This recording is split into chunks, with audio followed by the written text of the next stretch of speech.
Hierdie is video 3 in die reeks Is varkvleis nou regtig 'n rein vandag?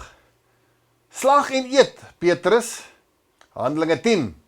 In hierdie gedeelte gaan ons kyk na Petrus se visioen. Dit is nog 'n groot struikelblok en dit was vir my ook my gunsteling gedeelte wat ek aangehaal het om my ou varkchoppie te geregverdig het.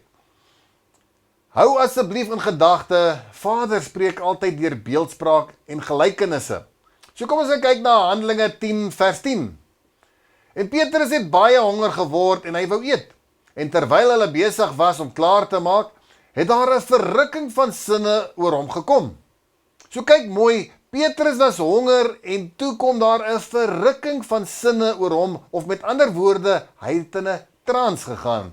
Hy sien die hemel geopen en soos 'n voorwerp, soos 'n groot laken na hom afdaal, wat aan die 4 hoeke vasgebind is en op die aarde neergelaat word. Daarin was al die 4-voetige diere van die aarde en die wilde en die kruipende diere en die voëls van die hemel. Toe kom daar 'n stem na hom, staan op, Petrus, slag en eet. En Petrus sê, nooit nie, meester, want ek het nog nooit iets onheiligs of onreins geëet nie. So omdat Petrus honger was, het Vader hier sy toestand gebruik om die klomp diere uit te wys wat hy kan eet. Maar hy weier, want hy het nog nooit iets onreins geëet nie, want hy weet Vader verander nie. Nou dink ons almal dat ons vark en ander onrein diere kan eet. En dit is wat gebeur en hoekom Yeshua met gelykenis gepraat het. Omdat vir die wat die evangelie nie voorbestem is nie, dat hulle dit kan eet. Maar Israel is 'n heilige volk, hy's afgesonder vir Vader. Hulle mag nie dit eet nie, maar die uitlanders mag daarvan eet. Matteus 13 vers 13. Daarom spreek ek tot hulle deur gelykenisse, omdat hulle terwyl hulle sien nie, en terwyl hulle hoor nie hoor of verstaan nie. So as jy blind of doof is jy 'n uitlander, en onrein diere is vir jou bedoel. Deuteronomium 14 vers 8. Ook die vark, want hy het gesplitste kloue, maar hy's geen herkouer nie, onrein is hy vir julle, van hulle vleis mag julle nie eet, en hulle aas mag julle nie aanraak nie. En dan vers 21, julle mag geen aas eet nie, vir die vreemdelinge wat in jou poorte is, kan jy dit gee, dat hy dit eet. Of jy kan dit aan 'n uitlander verkoop, want jy is 'n heilige volk, 'n apart gestelde volk aan Jahwe jou Elohim. So die visioen van Petrus het hom stom geslaan. Hy het nie geweet wat Vader vir hom probeer wys nie. Want hy weet, Vader sal nie verander nie, en iets wat hy onreins verklaar, sal hy nie ewe skielik rein verklaar nie. Ons lees in Handelinge 10 vers 17.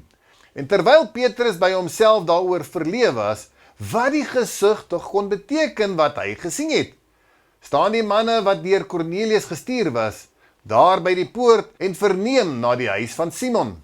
So wie was die manne van Kornelius? Hulle was onbesnedenis en hulle was van die 10 verlore stamme van die huis van Israel.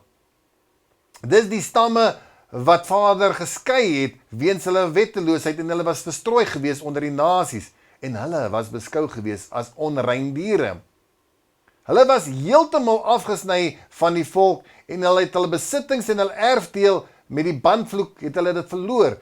En net Benjamin en Juda het teruggekeer na die ballingskap en die verlore stamme van die huis van Israel het nie teruggekeer nie. Ons lees dit in Esra 10 vers 8. En elkeen wat nie binne 3 dae inkom nie, die sy hele besitting sou volgens die besluit van die owerstes en die oudstes deur die bandvloek getref word en hy self uit die vergadering van die ballinge uitgesluit word.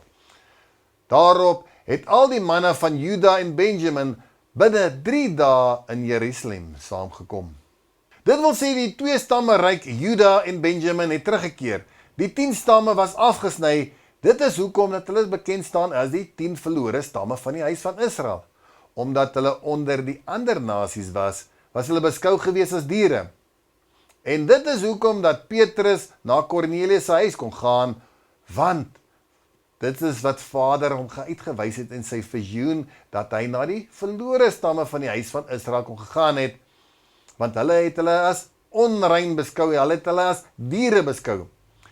So die Judeërs het nie eers met hulle gepraat nie. Hulle het nie met hulle gemeenskap gehad nie. Hulle het hulle as diere beskou. En dit kan ons duidelik sien in Johannes 4 vers 9.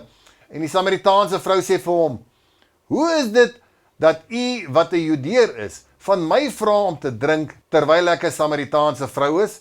Want die Judeërs hou geen gemeenskap met die Samaritane nie. So die Samaritaanse vrou was 'n kind van Jakob gewees. Dit wil sê, sy was 'n verlore kind van die huis van Israel. En dit is hoe kan dat Messias met haar gespreek het. Deur hierdie gedeelte kan ons sien dat hulle nie eens met hulle gepraat het nie. En nou later in Handelinge 10 verklaar Petrus sy visioen wat hy gesien het in verband met die laken. So wat sê Petrus, kan ons nou slag en eet van enige onrein diere? Nee, lees nou mooi Handelinge 10 vers 28. En hy sê vir hulle, julle weet dat dit ongeoorloof is vir 'n Joodse man om met iemand van 'n ander volk omgang te hê, of om te besoek. Maar Elohim het my getoon dat ek geen mens onheilig of onrein mag noem nie. Sien julle dat Petrus geen mens onrein mag noem nie? Hy het nie nou 'n vark gaan slag en geëet nie. Net weer eens 'n bewys dat Vader deur gelykenisse spreek. En dit is hoekom dit lyk dat Yeshua 'n nuwe gebod gebring het, dat ons mekaar moet lief hê in Johannes 13 vers 34 en 2 Johannes 1 vers 5. Maar dit is 'n gebod wat hulle van die begin af gekry het in Levitikus 19 vers 18. Dit is niks niets nie, maar vir hulle was dit 'n nuwe gebod geweest, want hulle het hulle as onrein beskou. Net soos met die verlore seun toe hy teruggekom het. Sy broer was kwaad geweest omdat sy pa die vetgemaakte kalf geslag het en 'n partytjie gehou het. Maar dit nie vir hom gedoen het nie, want hy was getrou geweest aan sy pa. Dit wil sê, die gedeelte in Handelinge 10 het gegaan dat Petrus na die verlore skape van die huis van Israel moes gegaan het. Dit het nie gegaan oor die eet van varkvleis en ander onrein diere nie. As dit wel so was, hoekom sê Petrus dan later in 1 Petrus 1 vers 14 die volgende? Soos gehoorsame kinders moet julle nie jul lewe inrig volgens die begeerlikhede wat julle van tevore onwetend bestaan het nie. Dit wil sê, hulle was onwetend. Hulle het onwetend varkvleis geëet en hulle het daarna begeer, hulle liggaamlike begeertes. Maar soos hy julle geroep het, heilig is, moet jy ook in jou lewenswandel heilig word. Dit wil sê die pad van heiligmaking. Omdat daar geskrywe is, wees heilig, want ek is heilig. Vader is heilig en soos ons verlore was, soos die verlore seun in Lukas 15, het hy varke opgepas. In ons geval het ons vark geëet en ons self besoedel en ons onrein gemaak. En dit is toe die verlore seun besluit het om na sy pa se huis terug te gaan. So wil ons ook nou terugkeer na ons Vader se huis en daar gaan woon. So moet ons lewenswandel nou heilig maak, sodat ons heilig kan wees voor ons Vader. So waarna verwys Petrus as hy gesê het, soos daar geskrywe is, wees heilig, want ek, Jahwe, is heilig. Hy verwys na die fondasie toe, die fondasie van die Ou Testament. So ons gaan lees nou weer, Levitikus 11 vers 43. Moenie jouself 'n gruwel maak deur enige ongediertes wat wemel nie. Julle moet julle nie daarvan verontreinig, sodat julle nie daardeur onrein word nie. Want ek is Jahwe, julle Elohim. Toon dan dat julle heilig is en wees heilig, want ek is heilig. Daarom verontreinig julle self nie deur enige ongediertes wat op die aarde kruip nie. Dit wil sê, Petrus het steeds nie na sy visioen vark geëet nie. Steeds sê hy, ons moet rein en heilig lewe, soos Vader ons beveel het in Levitikus 11. Johannes is nog 'n getuie wat vir ons sê, ons moet wandel soos Yeshua gewandel het en dat hy heilig was. Dink jy Yeshua of Jesus sou vark geëet het?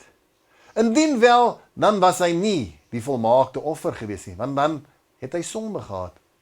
In 1 Johannes 2 vers 5 lees ons, maar elkeen wat sy woord bewaar, elkeen wat sy wet bewaar, in hom het die liefde van El waarlik volmaak geword.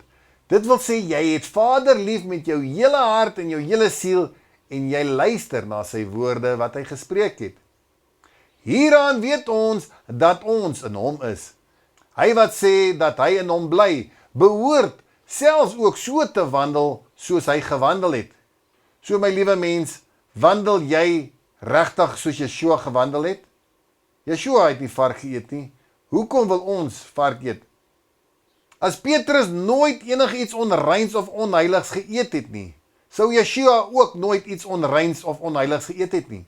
Hoekom wil ons nie in sy voetspore wandel en die pad van heiligmaking stap nie? Dink asseblief mooi oor.